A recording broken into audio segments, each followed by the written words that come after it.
el que no sabía manejar el facón, es decir, era un modelo para el resto de la gente, de los gauchos y de los indios que estaban en la estancia. Y además también tenía un sistema dentro del reglamento de estancia que era el castigo. Por ejemplo, él mismo decía, el que montaba mal a caballo, o el que iba con un facón a las fiestas, o el que no cuidaba el animal, el caballo, merecía un castigo. Y él mismo a veces realizaba mal la montura del caballo para someterse a los azotes. Es decir, bajar, la consigna era 0 lienzo, 40 azotes por no cumplir con el buen cuidado del caballo. Y lo hacía con él mismo. Y al capataz que tenía que hacer eso lo amenazaba, que si no le daba 40 latigazos o revengazos, no sé, digamos, con qué le pegarían, él iba a dar al capataz por no cumplir 80. Entonces tenía que cumplir sí o sí el capataz. Es decir, él mostraba con ejemplo que la ley era igual para todos, tanto para el patrón, el jefe, como para cualquiera de los empleados o trabajadores que estaban en la estancia. Por ejemplo, una anécdota da cuenta que en un momento un gaucho se robó un caballo y que el caballo pisó un poco de peludo, digamos, en medio de la pampa y se quebró la pierna.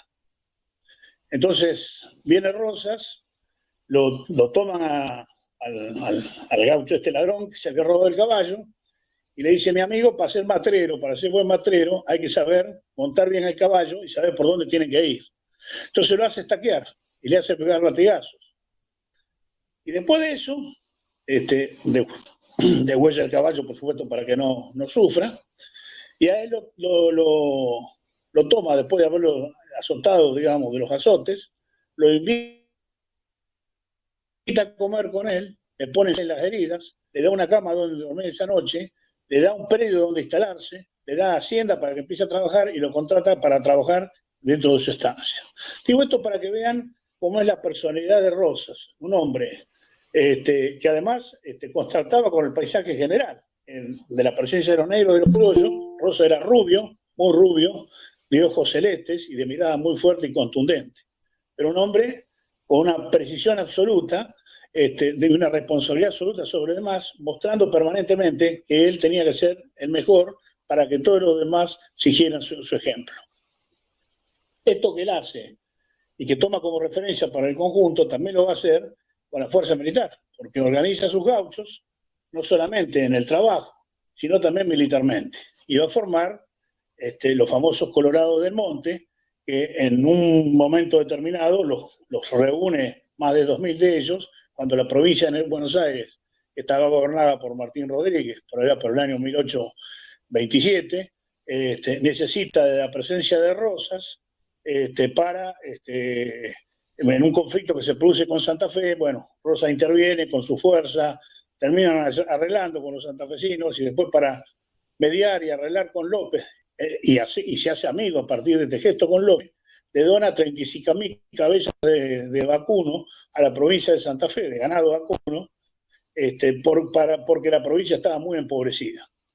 Eso sí, ese tipo de acto le va ganando el afecto no solamente del pueblo, que era quien más lo quería a Rosas, sino también de los caudillos, como en este caso el brigadier López de la provincia de Santa Fe. Digo yo como santafesino ya de esta parte, me doy un poco manija porque a López es el padre de la federación, de la confederación. El patriarca de la federación es el brigadier López. Pero eso es una cosa de los santafesinos, no se preocupen.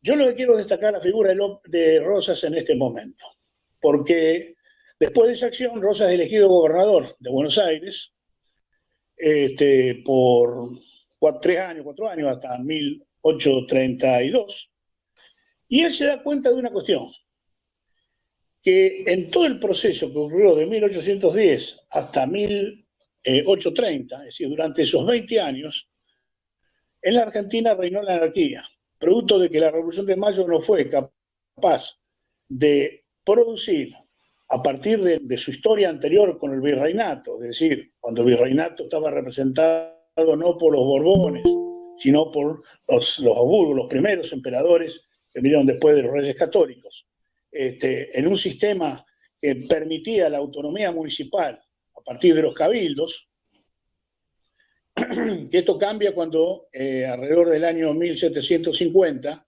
desaparecen los Habsburgo en la corona española y aparecen los Borbones. Los Borbones, que son franceses afrancesados, llevan esa política a España. Y entonces la política de España, a partir de 1750, empieza a ser antirreproduce la expulsión de los jesuitas acá en América. América pasa a ser, a partir de ese momento, una colonia. Hasta ese momento, nacer en América o nacer en España daba la misma categoría. Es decir, eras español de origen. Caso San Martín, que nace acá en América y termina siendo oficial del ejército español peleando contra Napoleón en España.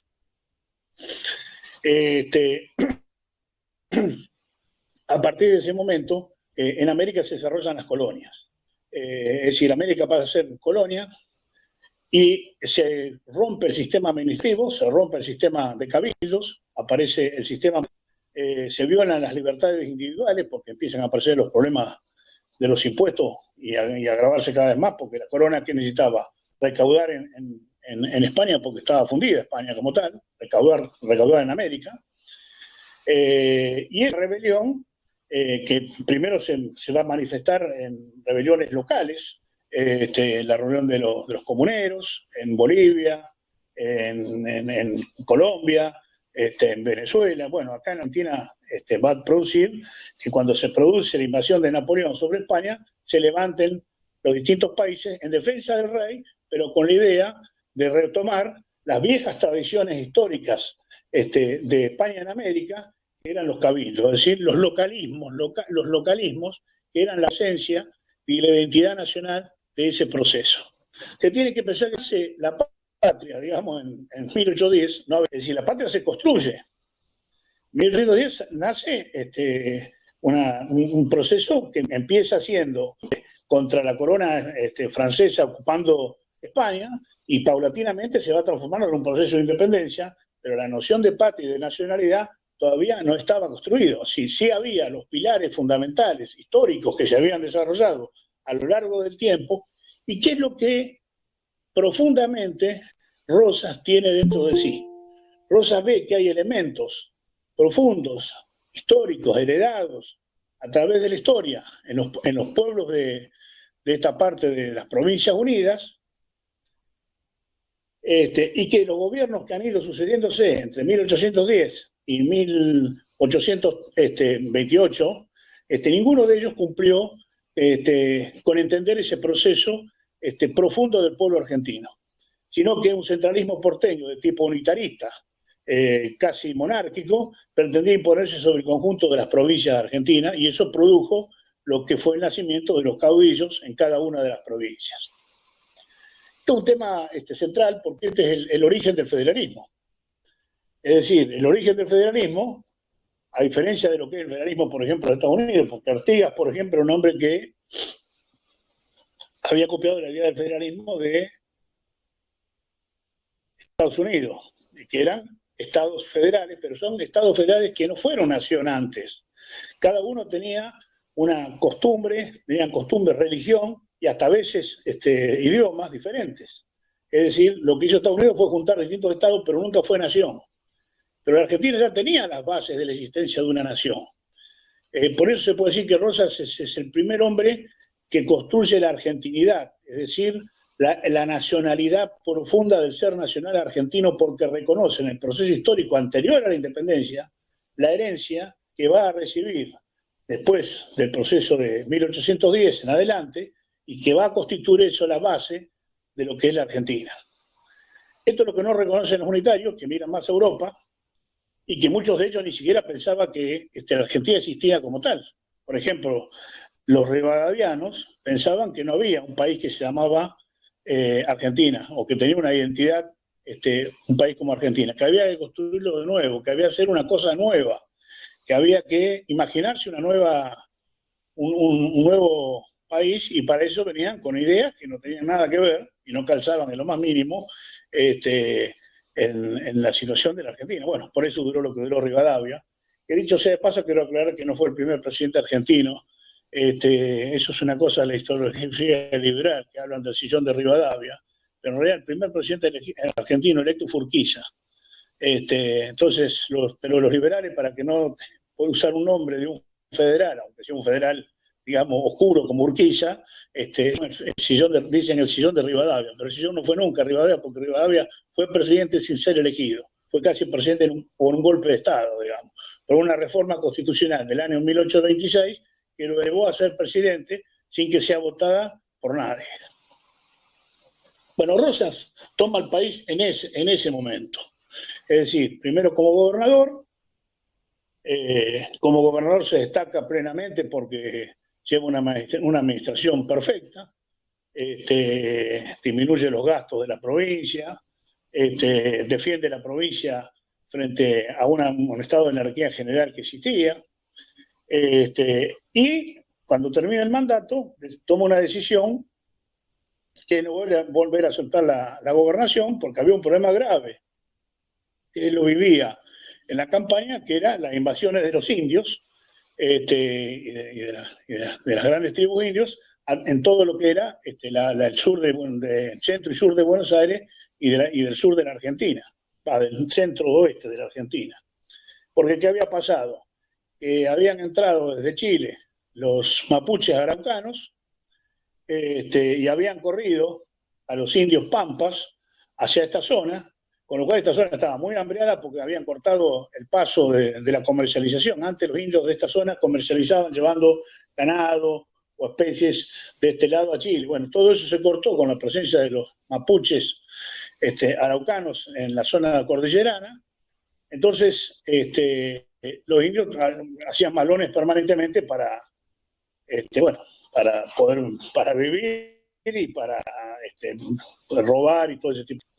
Entonces, este peligro del indio es lo que da con fuerza, y se organiza la campaña al desierto, que es una campaña que se organiza con 3 columnas, una sobre el lado de Mendoza, otra sobre el centro, con epicentro en Río Cuarto, y la tercera, la que él realiza por el sur de Buenos Aires, va a llegar a Tandil y con sus propias regiones llega hasta la isla de Choel, que en ese momento es el primero que descubre la isla de Choel, en el Río Negro, el primero Río Colorado, después Río Negro, que incluso el gobierno nacional le regala la isla de Choel, le cede a Rosas y él no la rechaza porque dice este es un patrimonio que debe ser de los argentinos y nunca de alguien en particular. En esa campaña, bueno, Rosas tiene la característica de hacer rezar a la tropa antes de partir, de cuidar al caballo mucho, porque el caballo en campaña no es para trabajar, sino para transportarse. La campaña tiene problemas graves, no tanto con los indios, porque matan como 10.000 indios, capturan y recuperan como 4.000 cautivas que estaban cautivas de los aborígenes. Bueno, con ese de los malones se llevaban a las mujeres blancas a vivir con ellos. Pero bueno, tiene un problema grave, digamos, de comida y fundamentalmente de agua. Rosas no logra hacer lo que después va a hacer Roca, que es finalizar la conquista del desierto, porque el problema del agua en ese momento hubo un periodo estacional de la Argentina de sequías, de grandes sequías, y entonces el problema del agua se transformó en una verdadera limitante para la conquista del desierto. En ese proceso del ejército de Rosas en la conquista del desierto, lo cuento como otra característica, es el tema de santos y señas que Rosas había acuñado y que decían los hombres. Voy a leer algunas porque son interesantes escucharlas. Por ejemplo, entre santos y señas estaban salvajes unitarios y el otro le contestaba sin religión. Sin federación no hay patria. Independencia representa revés y federación. Sin moral no hay libertad ni federación. Los salvajes con disfraz de ilustrados son los unitarios. Es decir, estos santos y señas, que hay muchos más, ¿no? Por supuesto, que tenía Rosas para su ejército en ese momento, servía para identificación, pero además una forma de inculcar la idea que él tenía de la federación. Lo que hay que entender, yo le digo esto de la federación porque es un tema para mí central, que hoy en la Argentina ya no se habla, obviamente, porque triunfó el unitarismo, ¿no es cierto? La Constitución del 53 ha hecho de la federación una burla, digamos,